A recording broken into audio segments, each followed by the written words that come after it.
प्रणाम। एक विनती है आपसे। कहिए राजन। पिछले कई दिनों से मेरे स्वप्न में मेरे पिताश्री आ रहे हैं।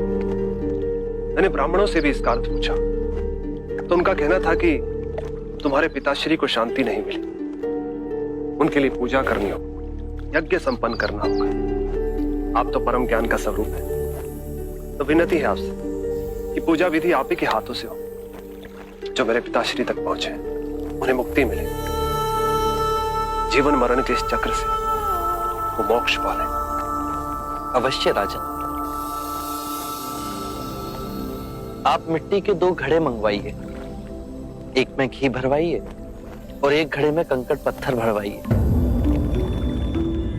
और उन दोनों घड़ों के मुंह कपड़े से बंधवा दीजिए और उन्हें लेकर नदी के तट पर आइए। मैं वहीं आपकी प्रतीक्षा करूंगा। मैं भी इसका प्रबंध करता हूं महाराज।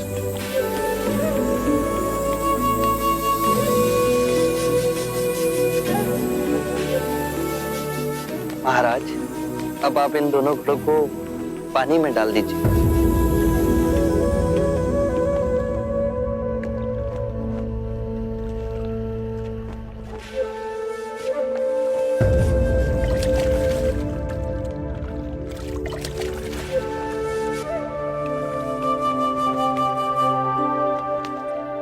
महाराज, अब इन दोनों घड़ों को आप तोड़ दीजिए।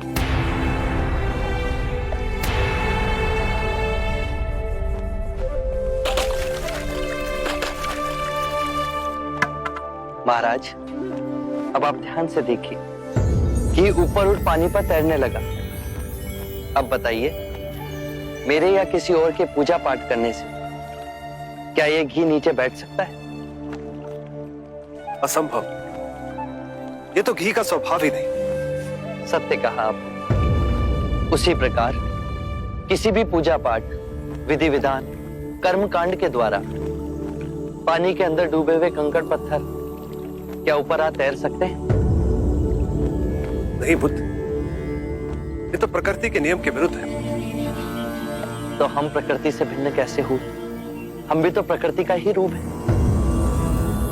सत्य कहा बुद्ध। एक सत्य ये भी है राजन, यदि हमारे पूर्वजों ने अपने जीवन काल में कंकड़ पत्थर बोए, दुष्कर्म किए, तो वो स्वाभाविक ही कंकड़ पत्थर की तरह नीचे बैठ जाएंगे।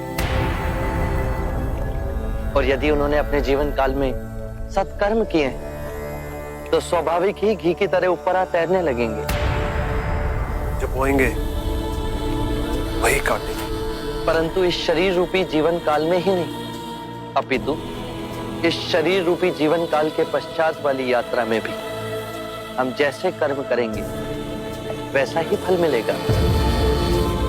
अब बताइए, इस प्रकृति के नियम को कोई पूजा पाठ, कर्मकांड, विधि विधान, यज्ञ हवन मिटा सकता है? राजन, मैं भी इसको नहीं बदल सकता। केवल अच्छे कर्म ही मनुष्य की मुक्ति का द्वार खोलेंगे।